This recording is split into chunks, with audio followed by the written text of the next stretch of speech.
Ma première question, avant de commencer, ce serait tout simplement de te présenter qui tu es, ton parcours académique, qu'est-ce que tu fais, un peu tout ça pour qu'on puisse te connaître un peu mieux.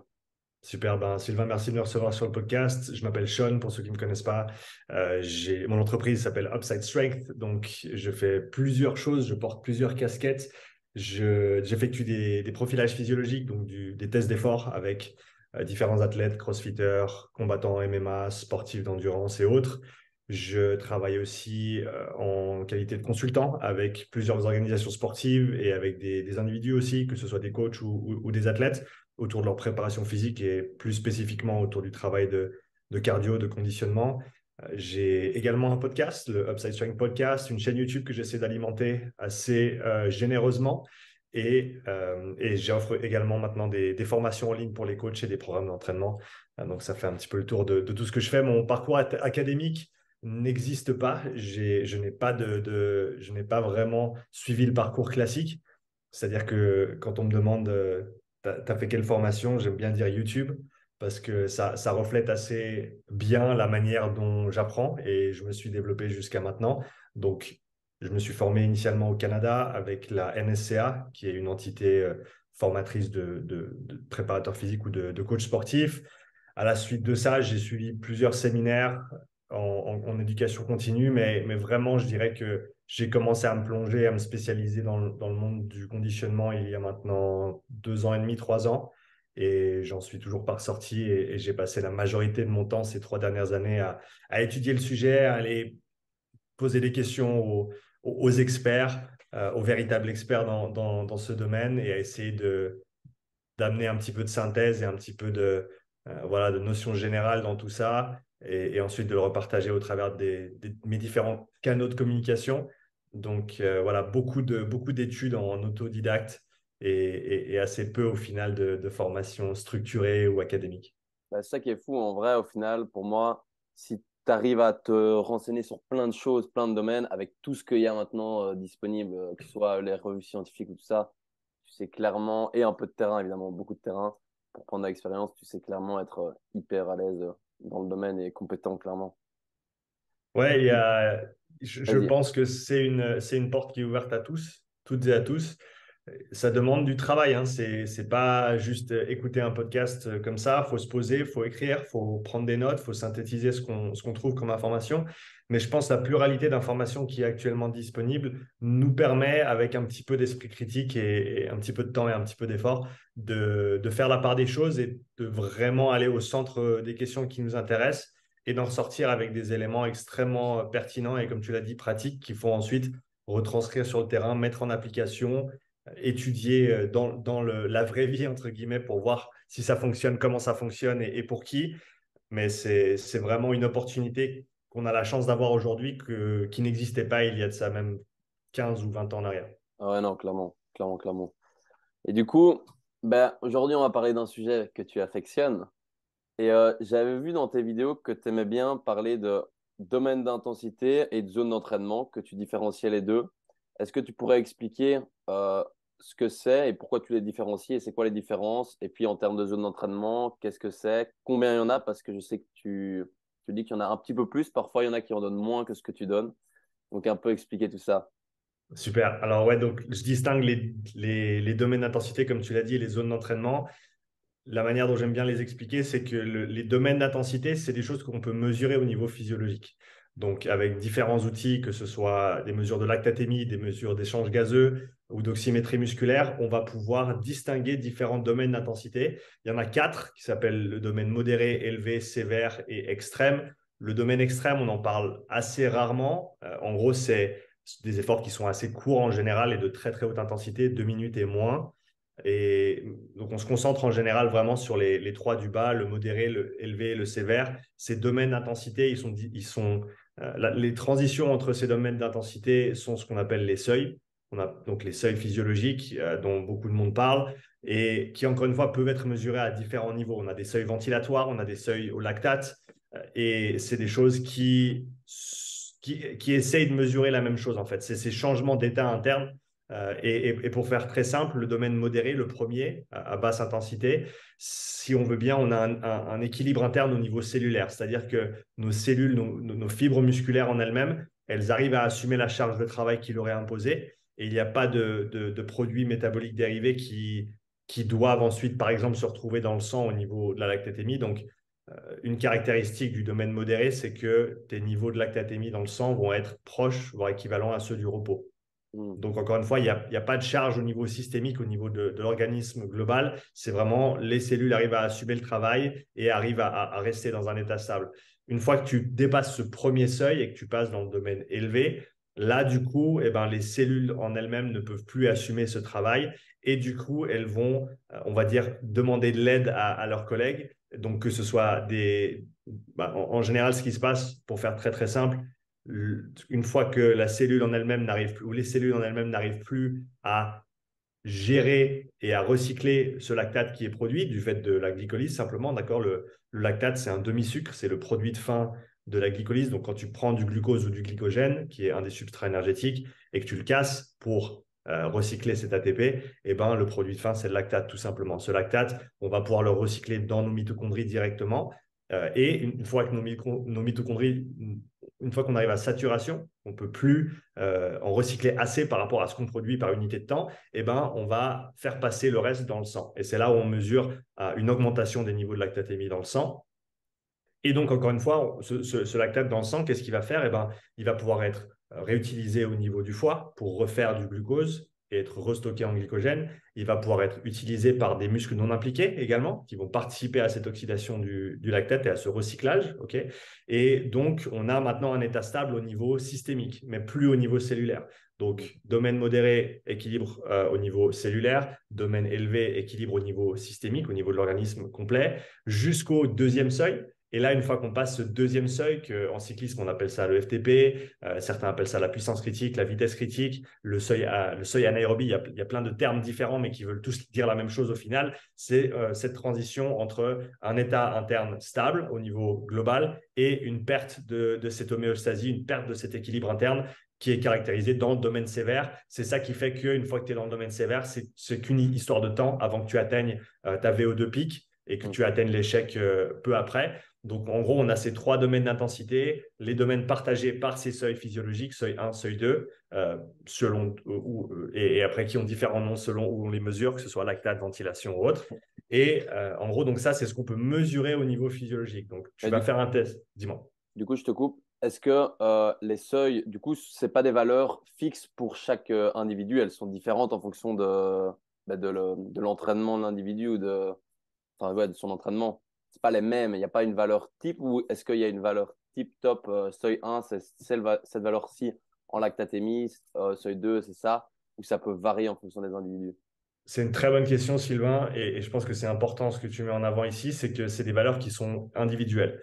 C'est des valeurs qui sont propres à chaque individu et c'est également des valeurs, même au sein d'un même individu, c'est des valeurs qui sont propres à chaque modalité de travail. C'est-à-dire que tes seuils en vélo et tes seuils en course à pied et tes seuils en natation, si on prend l'exemple d'un triathlète par exemple, seront différentes. On a plusieurs facteurs qui influencent ça. Ben, on a déjà le niveau d'entraînement dans ces différentes modalités. Mais après, si on parle même de fréquence cardiaque, par exemple, parce que, alors, on ne l'a pas encore défini, mais ces seuils, oui, on peut les mesurer au niveau d'une certaine intensité de travail. Par exemple, les watts sur un vélo ou la vitesse en course à pied. Et après, on fait le lien avec la fréquence cardiaque équivalente pour cette personne à cette intensité ou à cette vitesse. Donc, on a deux valeurs, si on veut bien, une mesure de puissance, une mesure physiologique en termes de fréquence cardiaque. Cette fréquence cardiaque au seuil 1, par exemple, pour un cycliste qui a peut-être un seuil 1 pour un crossfitter, par exemple, qui est modérément entraîné, on a un seuil 1 à 160 watts, ça va peut-être être l'équivalent de 120, 125 battements par minute pour lui. Mais pour cette même personne en course à pied, son seuil 1 ne sera pas nécessairement à 120 ou 125 BPM parce qu'on a la position du corps dans l'espace qui change, la quantité de masse musculaire qui est recrutée, la cinétique de gestion du sang, d'accord, de comment le corps doit gérer la pression sanguine et la quantité de sang qui doit être poussée au travers du corps pour effectuer le travail. Tous ces facteurs-là font qu'on a des différences entre les modalités et entre les personnes. Et donc, c'est important de comprendre ces faits-là parce que sinon, on se retrouve assez vite à essayer de transférer des valeurs d'une modalité à l'autre, d'un test à l'autre, alors que ça ne va pas nécessairement refléter la réalité interne. Ouais. Et donc, c'est intéressant si par exemple tu fais un travail en course à pied ou un travail en natation, de pas attendre les mêmes valeurs parce que si tu demandes, par exemple, je sais pas, la fréquence cardiaque c'est 150 en course à pied et qu'en natation tu veux qu'il ait la même, ça se trouve pour lui le ressenti sera beaucoup plus important en natation plutôt qu'en course à pied ou inversement. Il y a de grandes chances que ça n'ait rien à voir. Il y a de grandes Ouais, chances que ce soit des valeurs complètement différentes. Et donc, voilà, il faut simplement les considérer comme étant des choses distinctes. Et donc, il faut prendre le temps, si on veut bien faire les choses, d'avoir ces valeurs sur différentes modalités, si on doit toutes les entraîner à un très haut niveau. Donc, avec ça, on a les domaines d'intensité. On a parlé des seuils, qui sont donc les frontières ou les transitions entre ces domaines d'intensité, ces changements d'état interne. Et les zones d'entraînement, c'est simplement un modèle qu'on superimpose sur ces domaines d'intensité pour nous simplifier la vie, pour nous faciliter la prescription d'entraînement. Donc les domaines sont descriptifs, les domaines décrivent ce qui se passe au niveau de notre physiologie, et les zones sont prescriptives, elles nous aident à planifier des entraînements, planifier une structure d'entraînement avec un petit peu plus de détails. Si on prenait uniquement les domaines, donc on a dit on a 4 domaines en tout. On se focalise sur les 3 ici, modéré, élevé, sévère. On a 3 domaines d'intensité. Quand on parle de zone, l'équivalent en zone de ces 3 domaines d'intensité, c'est en général 5 zones. Donc déjà, on a un petit peu plus de détails et en gros, ça va simplement nous permettre d'être plus précis avec ce qu'on va travailler. Comme tu l'as mentionné, différentes personnes utilisent différents nombres de zones. Il n'y a pas un nombre de zones juste et les autres qui sont faux. Ça dépend simplement comment tu travailles. Il y a des gens qui vont te parler d'un modèle à 3 zones. Ça veut simplement dire qu'ils utilisent les domaines mm, d'intensité et qu'ils les appellent des zones. Ce qui, à mon avis, devrait simplement être appelé des domaines d'intensité parce que et c'est tout à fait, à mon avis, cohérent de travailler comme ça parce qu'au final, tu te bases simplement sur la physiologie de l'athlète plutôt que de superimposer un modèle supplémentaire pour découper, on va dire, ces domaines de manière un peu plus détaillée. Donc, ça a du sens de bosser sur 3 domaines d'intensité. Au niveau des zones, comme je te l'ai dit, en général, il y a 5 zones qui sont décrites sur ces 3 domaines. Donc, on a zone 1 et 2 qui vont être dans le domaine modéré. Donc, on a cette zone 2 notamment qui est juste en dessous de ce premier seuil, avant ce changement d'état interne. On a la zone 3 qui va couvrir la majorité du domaine élevé. La zone 4 qui, en fait, elle représente le seuil 2, donc cette transition entre le domaine élevé et le domaine modéré.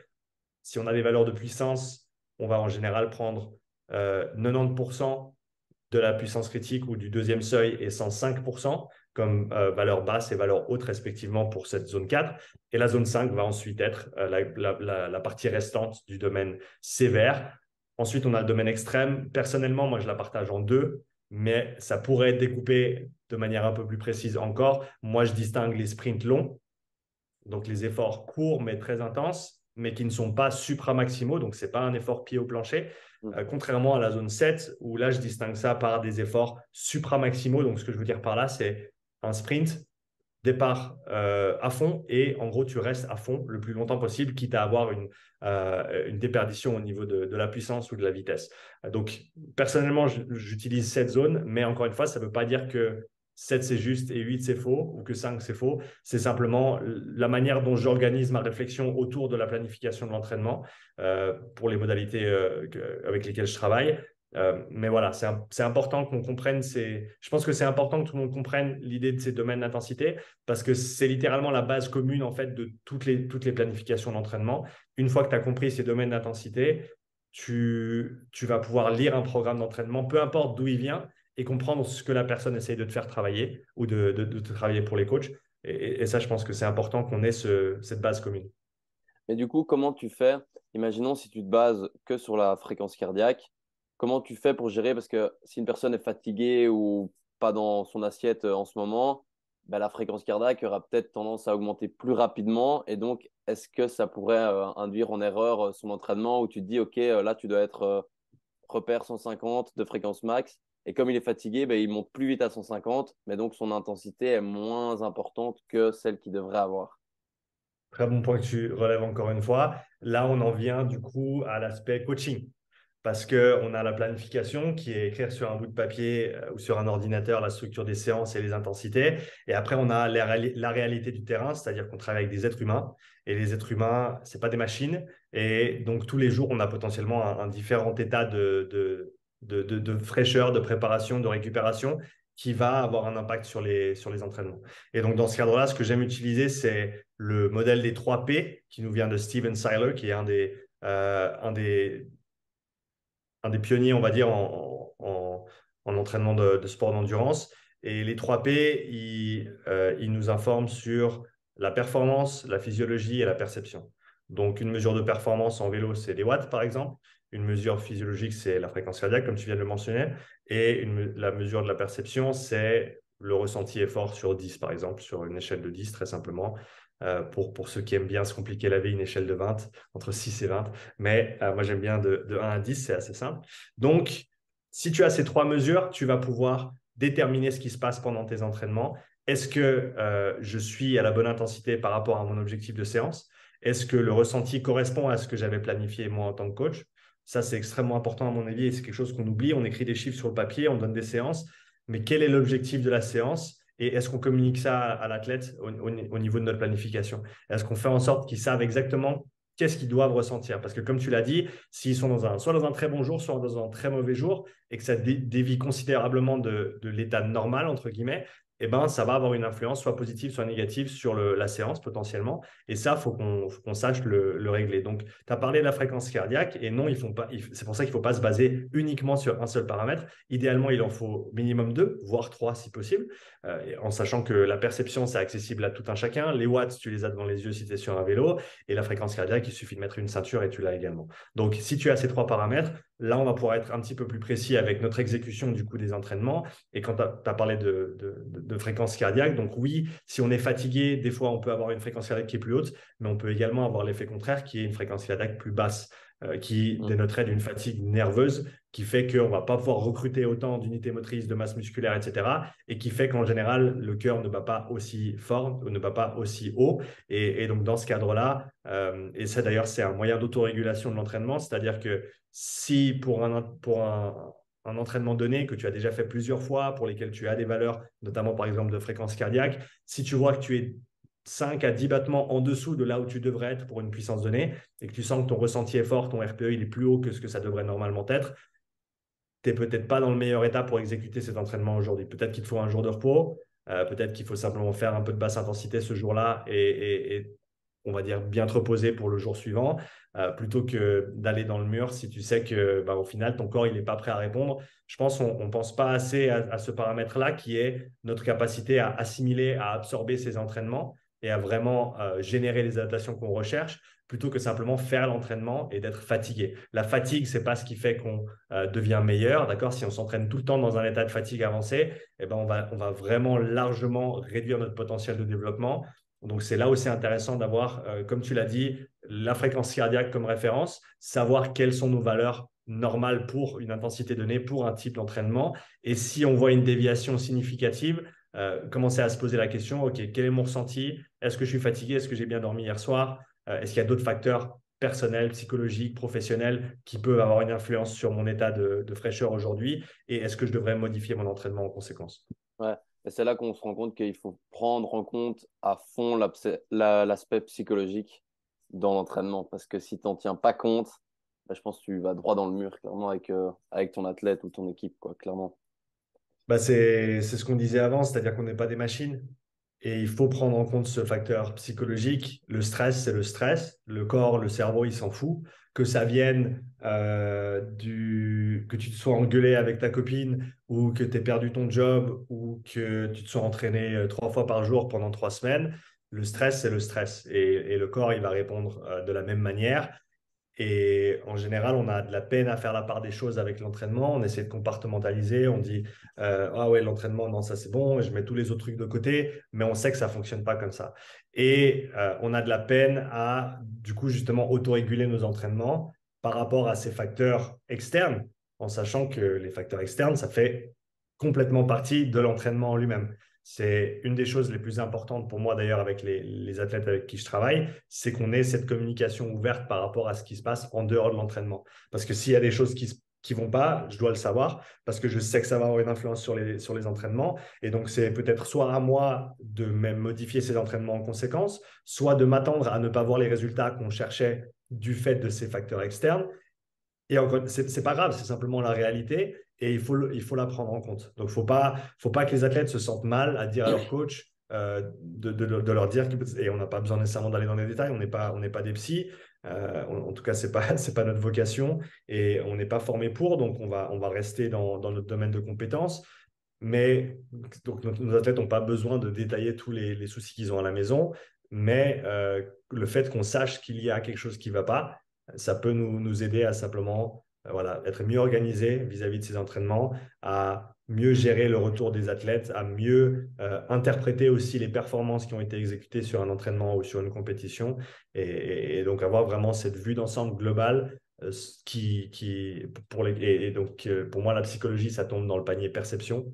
Ok, donc ton état psychologique, ton état de stress de manière générale aura une grande influence sur très certainement ta physiologie et ta performance, mais avant tout sur ta perception. Et donc ça, c'est super important à considérer. Ouais, non, clairement. Et tantôt, on parlait de lactate. Je sais qu'il y en a beaucoup qui se basent énormément sur cette valeur-là. Donc, en faisant des prises de lactate, que ce soit lors de tests d'effort ou même lors d'entraînement, ils prennent le lactate. Pourquoi c'est si intéressant de mesurer ce lactate-là? Je sais aussi qu'il y en a qui pensent que le lactate, c'est de la merde, c'est un déchet, tout ça. Est-ce que tu peux un peu aussi expliquer pourquoi c'est pas du tout le cas et que c'est un produit intéressant? Le lactate, donc, c'est le produit de fin de la glycolyse, c'est un demi-sucre. Donc, tu prends du glucose ou du glycogène, tu le casses pour recycler ton ATP et boum, tu as du lactate. Ce lactate, tu le recycles dans les mitochondries, tu l'utilises dans la même fibre là où ça a été produit, tu le fais passer à des fibres adjacentes pour qu'il soit recyclé là-bas, tu le fais passer dans le sang pour qu'il aille vers des muscles non impliqués, pour qu'il aille vers le cerveau et le cœur qui sont friands de lactate comme substrat énergétique. Tu vas le passer au foie, comme on a dit avant, pour refaire ton glucose et du coup ton glycogène. C'est une molécule de signalisation importante dans le corps qui va notamment avoir une influence sur la disponibilité, le transport et l'oxydation des graisses. En savoir que, en gros, quand tu commences à accumuler du lactate, tu arrêtes ou tu réduis drastiquement la quantité de graisse que tu peux utiliser. Donc ça, c'est un paramètre qui est extrêmement important à comprendre, notamment autour de ce premier seuil dont on a parlé tout à l'heure, et ce travail de zone 2 qui se passe du coup en dessous du premier seuil, et du coup qui manifeste des valeurs de lactatémie qui sont basses. Et si on a une bonne capacité mitochondriale, des valeurs d'oxydation des graisses qui sont plutôt hautes, qui va être un des paramètres qu'on veut développer, hein, de par simplement le fait qu'on a en tout cas 20 fois plus de réserves de graisse que l'on a de réserves de glycogène. Et donc au niveau énergétique, tu veux épargner ton glycogène le plus longtemps possible et seulement l'utiliser quand on aura vraiment besoin sur les efforts de haute intensité, par exemple. Et donc, plus tu peux être économe avec tes substrats et plus tu peux privilégier l'utilisation des graisses de manière importante et plus tu pourras épargner ce glycogène longtemps. Donc, je pense il y a ces paramètres-là à considérer. Donc, ça, c'était pour le lactate qui, du coup, est le produit de fin de la glycolyse, n'est pas la cause de la fatigue. D'accord? On sait maintenant que c'est plus les ions d'hydrogène et les phosphates inorganiques qui vont avoir une influence sur la fatigue au niveau local, au niveau périphérique, plutôt que le lactate qui, lui, est simplement là. Une des raisons pour lesquelles on a associé longtemps le lactate à la fatigue, c'est simplement que on ne pouvait pas mesurer les phosphates inorganiques et les ions d'hydrogène aussi tôt dans le temps, dans l'histoire de la physiologie de l'exercice que ce qu'on pouvait faire avec le lactate. Donc, on a vu le lactate, on a vu que les personnes étaient fatiguées, on a dit, bon, ben, ça doit être ça. Donc, c'était une conclusion à un moment donné dans le temps avec un accès à la technologie qui était ce qu'il était à l'époque. Et on sait que, ben, au fur et à mesure de l'avancée des années et de la technologie, eh ben, on doit peut-être remettre à jour nos interprétations et nos modèles du fait que ces informations, elles changent. Pour répondre à ta première question sur le lactate, pourquoi est-ce que c'est une valeur intéressante?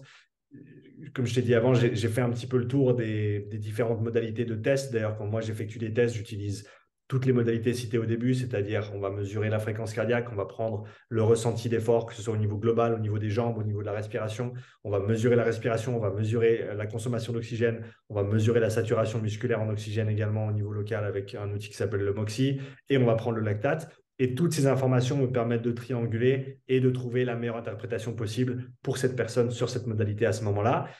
Cela étant dit, la plupart de ces outils sont très chers et ne sont pas très simples à utiliser. À l'heure actuelle, le lactate, ça reste le plus accessible et le plus simple à mettre en application. D'ailleurs, mon projet des 2 prochains mois, c'est de finaliser mon module sur le profilage individuel au lactate avec mon protocole, ce que j'ai appliqué depuis 2 ans maintenant avec des centaines d'athlètes dans le CrossFit, dans le MMA, dans les sports d'endurance, pour encore une fois rendre cet aspect-là accessible à tout un chacun. Parce que je ne pense pas que ce soit assez compliqué pour justifier et dire ah, il faut que tu aies une formation avancée en physiologie de l'exercice pour faire ça. Non, un athlète confirmé qui s'entraîne des dizaines d'heures par semaine et qui va le faire pendant encore plusieurs années, il se doit de faire ses tests, il se doit de les faire correctement. Et le frein financier et logistique de se dire je dois me déplacer vers un labo ou je dois aller voir Sean pour faire un test tous les X temps, c'est vraiment pas pratique du tout. Et je pense que tout le monde mérite d'avoir accès à ces informations-là. Et pour ceux qui veulent le mettre en place, de le mettre en place de manière cohérente, simple, de pouvoir interpréter ces résultats et de pouvoir les transcrire de manière pratique sur leurs entraînements. Donc, à l'heure actuelle, je pousse un petit peu cet angle-là, encore une fois, parce que, à mon sens, c'est la méthode la plus accessible pour déterminer ces différents seuils et donc ces zones d'entraînement pour tout un chacun sans qu'il y ait trop de contraintes externes.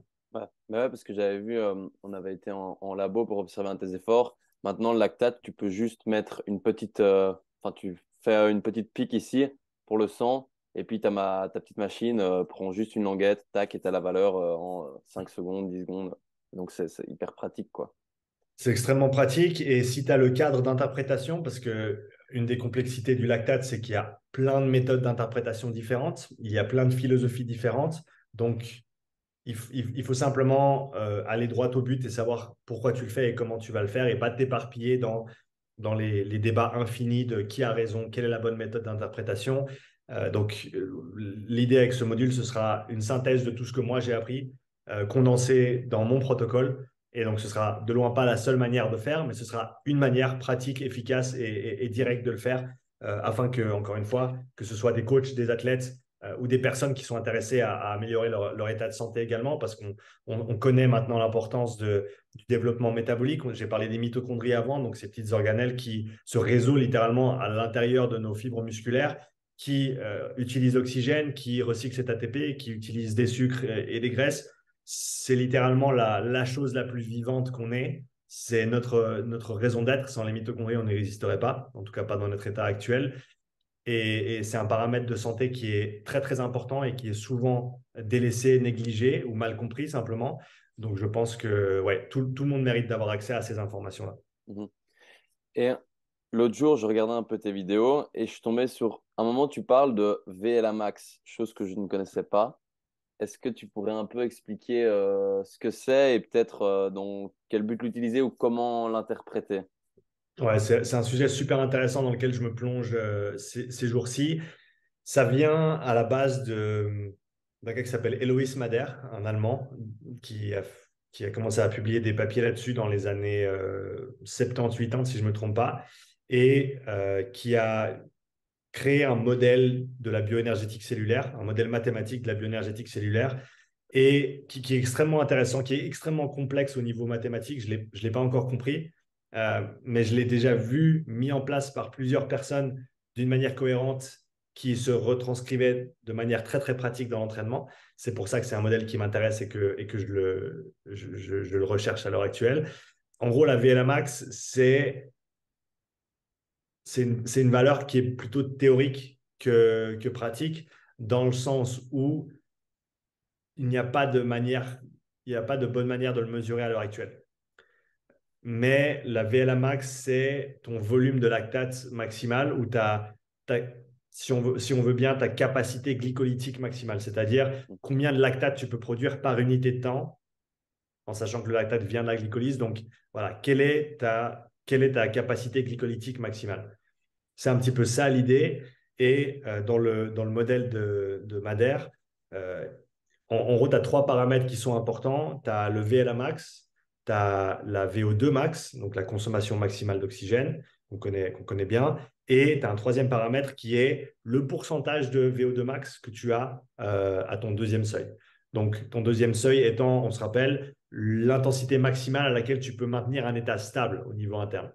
Une fois que tu dépasses ce deuxième seuil, tu passes dans le domaine sévère et tu ne peux plus maintenir cet équilibre interne.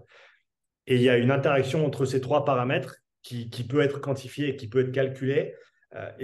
Au final, pour des athlètes d'un très très haut niveau, pour faire très simple, plus ta VLA max va être haute, donc disons que toutes ces qualités ont déjà été développées à un très très haut niveau, d'accord, dans un athlète donné, plus ta VLA max va être haute, plus ton pourcentage de VO2 max au seuil 2 va devoir baisser et vice-versa. Okay, en gros, tu ne peux pas avoir, je ne sais pas, 85-90%, maintenir 85 ou 90% de ta VO2 max au deuxième seuil, ce qui serait le cas par exemple pour un marathonien de très très haut niveau. Et en même temps, avoir une capacité glycolytique monstrueuse comme les sprinteurs sur piste, les cyclistes sur piste que tu peux voir. Donc, c'est un petit peu les deux profils opposés, si tu veux bien. Mais à un moment donné, une fois que tu as poussé toutes ces qualités à leur max, eh ben, il faut choisir un petit peu entre les deux. C'est quelque chose qui est très bien illustré dans le livre de Jan Olbrecht, un coach en natation, qui utilisait et utilise encore d'ailleurs ce modèle pour ses nageurs. Et donc, à mon avis, le VLA max à l'heure actuelle, c'est une valeur qui est mal comprise. Et la plupart des gens qui en parlent de manière négative n'ont pas lu les différents papiers qui ont été écrits à ce sujet-là. Et bien que je comprenne les critiques du fait que les tests qui sont mis en place à l'heure actuelle pour mesurer la VLA max ne sont pas les tests les plus cohérents à mon sens. Dans le sens où, en général, on te fait faire un sprint, on te prend la valeur de lactate au repos, on te fait faire un sprint, si je ne me trompe pas, de 20 secondes à fond, on te prend le lactate tout de suite après, on te prend ensuite le lactate toutes les minutes, toutes les 2 minutes sur une période de 10-15 minutes pour voir en gros ta courbe, si tu veux, de lactate que tu as générée et que tu vas ensuite recycler. Et à partir de là, avec un certain calcul, on détermine ta VLA max. Donc, ça, je l'ai vu faire avec plus ou moins de précision et de succès. Et je pense que les critiques de ce protocole de manière spécifique sont valides parce que c'est pas le meilleur protocole. Mais après, est-ce qu'il y a vraiment le meilleur protocole? Parce que, comme je te le disais au départ, c'est pas vraiment une valeur qui est simple à mesurer dans le sens où on ne sait pas en fait ce que tu as produit de manière maximale parce que tu vas de toute façon avoir un pourcentage qui va être recyclé instantanément. Hein, toutes les filières fonctionnent en même temps, ça on le sait maintenant. Il n'y a pas de distinction dans le temps, ou en tout cas ça se passe sur l'échelle des millisecondes, donc voilà, nous on ne s'en rend pas compte. Et au final, comment prendre en compte ce paramètre-là, eh ben, c'est difficile. Mais voilà, encore une fois, pour ceux qui sont intéressés par les équations et les modèles mathématiques, c'est quelque chose qui peut être intéressant. Et encore une fois, je pense que ça a sa place dans la modélisation de la performance et potentiellement même dans la pratique hein, pour certains coachs qui auraient accès à toutes ces informations et qui souhaitent les mettre en place. Mais ça reste encore assez compliqué et hors d'accès pour la plupart des personnes, moi compris. Donc, comme je te l'ai dit, je ne le comprends pas encore assez bien pour le mettre en place. Mais je sais que c'est possible et du coup, je pense que voilà, pour ceux qui aiment bien les maths, vous pouvez aller creuser un petit peu le sujet. Ouais, non, j'avais jamais entendu parler de ça et ça a l'air quand même intéressant à prendre en compte. Quand tu veux enfin, gagner en endurance, est-ce que toi, tu privilégierais plus l'intensité ou le volume d'entraînement? Oui, Les deux? les deux. Il y a pas de recette magique d'un côté ou de l'autre. C'est la combinaison des deux qui va faire qu'on va avoir le plus de progrès et les meilleurs progrès possibles. Après, il faut simplement savoir comment les organiser. De manière générale, je pense que la règle du 80-20, elle est assez juste. C'est-à-dire que tu veux effectuer la grande majorité de ton volume, 80% de ton volume d'entraînement à basse intensité et le 20%, des fois moins, des fois un petit peu plus, selon le moment de la saison, selon les besoins de l'athlète, etc., de haute intensité. Et quand je dis haute intensité, pour moi, je différencie entre en dessous du premier seuil et en dessus du premier seuil. C'est-à-dire qu'en dessous du premier seuil, dans le domaine modéré, zone 1-2, on est sur de la basse intensité. Et dès le moment où on passe en zone 3, 4, 5, 6 ou 7, on est sur de la haute intensité. Donc, pour moi, la distinction, elle se fait à ce niveau-là. Ensuite, quel modèle de distribution d'intensité tu utilises? Il y a le grand débat du pyramidal versus le polarisé. Polarisé étant, en gros, une large proportion de travail à basse intensité dans le domaine modéré, une petite proportion de travail dans le domaine sévère et très, très peu, voire pas de travail entre les deux dans le domaine élevé. et le modèle pyramidal qui, lui, s'articule légèrement différemment, volume à basse intensité également, un peu plus de travail dans cette zone intermédiaire entre les deux seuils dans le domaine élevé, zone 3-4, et ensuite un petit peu moins dans le domaine sévère. Encore une fois, je ne pense pas qu'il y ait il y a pas de recette magique. Quel modèle tu emploies va dépendre, encore une fois, du moment de la saison, de quel est ton événement compétitif, de quels sont tes besoins. Donc, pour donner un exemple très, très concret, quelqu'un qui fait de la compète sur 2000 mètres sur un rameur, par exemple, eh ben, son effort va durer entre 6 et 7 minutes pour les meilleurs, même en dessous de 6 minutes pour les meilleurs sur un rameur indoor. Donc, c'est un effort qui se trouve très clairement dans le domaine sévère. En sachant que jusqu'à 30, 40 minutes, tu es dans le domaine sévère. Pour faire simple, c'est une des raisons pour lesquelles la FTP originale en cyclisme, donc cette mesure du deuxième seuil, était notamment faite via un test de 60 minutes. Donc, tu vas à fond pendant 60 minutes ou tu tiens le maximum de watts que tu peux pendant 60 minutes et ça va te donner une bonne estimation de ton deuxième seuil. Après, on a essayé de trouver des tests plus courts parce que les gens, ils n'aiment pas faire 60 minutes à fond. Donc, il y a plusieurs choses qui se sont déclinées à partir de là, mais en gros, c'est ça l'idée. Donc, domaine sévère pour le rameur, on y revient. Sa préparation du général au spécifique, elle va peut-être commencer plutôt en zone 3-4 et ensuite monter vers de la zone 5. Et on pourrait même dire zone 3-4 en début de préparation avec du sprint également, donc zone 6-7, et ensuite revenir progressivement vers cette zone 5, là où son événement compétitif se déroule, alors qu'à l'inverse, quelqu'un qui fait du semi ou du marathon, eh ben, il va peut-être plutôt commencer sa... Pour lui, le spécifique, du coup, c'est de la zone 3, de la zone 3-4, et ben, plutôt de la zone 3, et ben, il va peut-être commencer sa préparation, son bloc général dans zone 5, et ensuite revenir vers sa zone 3 qui est du coup du spécifique pour lui. Donc, ça dépend vraiment de quel sport tu pratiques, ça dépend de tes objectifs.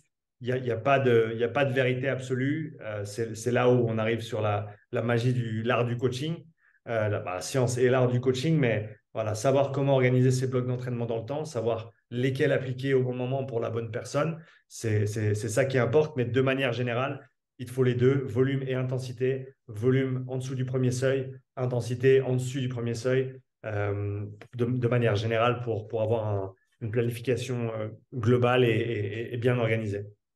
Au final, bah, tout réside dans l'individualisation, quoi, au final.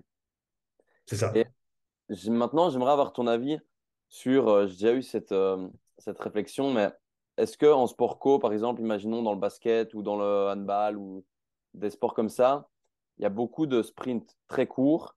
Est-ce que tu trouves que c'est intéressant de faire un travail d'endurance? Imaginons, je sais pas moi, d'aller courir allez, niveau modéré, intensité modérée, pendant 40-45 minutes sans s'arrêter. Est-ce que tu trouves qu'il y a un intérêt de faire ça dans des sports où quasi la majorité du temps, clairement, c'est que des sprints très courts et des efforts très courts?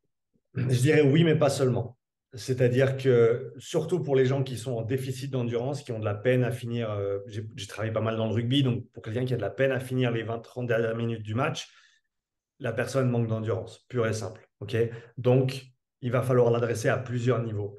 Pour moi, un bon moyen de préparation en rugby pour le conditionnement de base, c'est des courses tempo.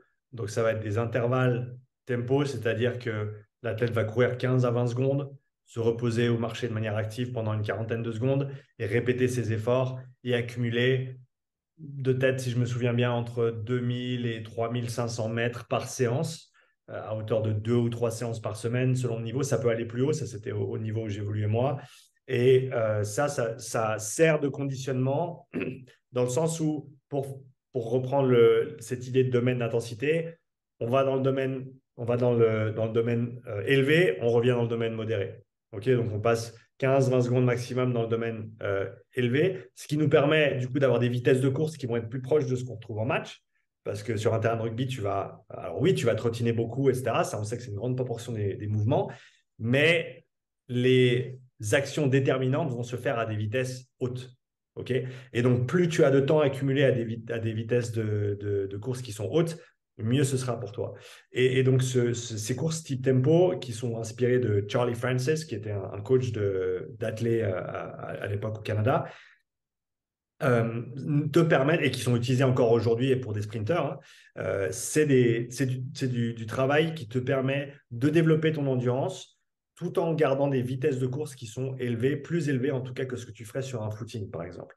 Donc ça, c'est des moyens d'entraînement qui sont, à mon avis, très, très intéressants et qui peuvent être mis en place de manière très cohérente si c'est bien réfléchi et que les intensités sont bien gérées. En plus de ça, rien ne t'empêche d'aller faire des footings. Rien ne t'empêche de te mettre sur un vélo 1 ou 2 ou 3 fois par semaine si tu en as vraiment besoin pour continuer à développer cette endurance fondamentale. Et je pense que la meilleure approche sera celle qui alliera les deux. Mais encore une fois, ça doit être spécifique à l'individu et ses besoins. Quelqu'un qui est très, très mobile et qui a absolument aucun souci avec ça, ben, n'a pas nécessairement besoin de rajouter plus de travail là-dessus. Il a certainement d'autres lacunes, d'autres axes de développement plus intéressants que la personne, encore une fois, qui est vraiment limitée par ce facteur endurance pendant ses matchs. C'est vraiment quelque chose qu'on peut mettre en avant et qu'on peut travailler de différentes manières. Ouais, donc tu verrais pas d'inconvénient à, pendant la saison, faire un petit peu d'endurance ou en continu. Il n'y a pas de raison que ce soit négatif. Au contraire, ça aidera même avec la récupération, en sachant que je reste sur l'exemple du rugby parce que c'est celui que je connais. C'est un sport qui est très demandant au niveau des impacts, au niveau nerveux. Et du coup, ce travail de basse intensité a la qualité d'être à dominante parasympathique. Donc, si on pense au système nerveux autonome, on a la branche parasympathique, la branche sympathique. Si on passe beaucoup de temps dans l'intensité, on est très penché côté sympathique. Et de se remettre de l'autre côté, de mettre en avant ce côté de basse intensité, peut nous permettre de trouver un meilleur équilibre au niveau nerveux et encore une fois d'améliorer ces paramètres de récupération qui en saison sont extrêmement importants. Après, la chose que je mettrai en avant, c'est le choix de la modalité. Encore une fois, ça va dépendre du profil parce que l'ailier de 80 kg, eh ben, ça ne lui fera pas grand-chose d'aller faire un footing de 60 minutes. Par contre, le pilier de 120 kg, c'est une autre partie de manche. Donc, peut-être pour lui, de se mettre sur un vélo, c'est plus approprié que de courir parce qu'on a cet aspect gestion de la charge et sur une semaine d'entraînement, eh ben, on veut faire en sorte de pas aller au-delà de la capacité de récupération de l'athlète. Ouais, non, clairement. Et maintenant, pour ceux qui feraient du sprint, est-ce que tu trouves intéressant d'avoir un petit travail d'endurance ou ceux qui font du sprint court, donc je pense à, je sais pas, 100 mètres, 200 mètres, peut-être 400 mètres, même si on sait que c'est pas du tout les mêmes types d'efforts, mais est-ce qu'ils peuvent aussi avoir du travail d'endurance ou focus que sur du travail très court d'intensité par peur peut-être à être favoriser le phénotype lent au détriment du phénotype rapide. C'est une très très bonne question. Pour ceux qui sont intéressés à entendre un professionnel parler de ça, je vous invite à aller écouter le podcast que j'ai fait avec Kenny Gay, qui est le head coach des sprints suisses et qui, lui, a commencé à incorporer du travail de basse intensité sur vélo, soit les jours avant, soit les jours après les grosses séances de sprint pour ses athlètes, plus pour l'aspect récupération et modulation au niveau nerveux qu'autre chose. Donc, tu as plusieurs manières d'avoir une influence sur le système nerveux. Un, c'est via ce travail de basse intensité.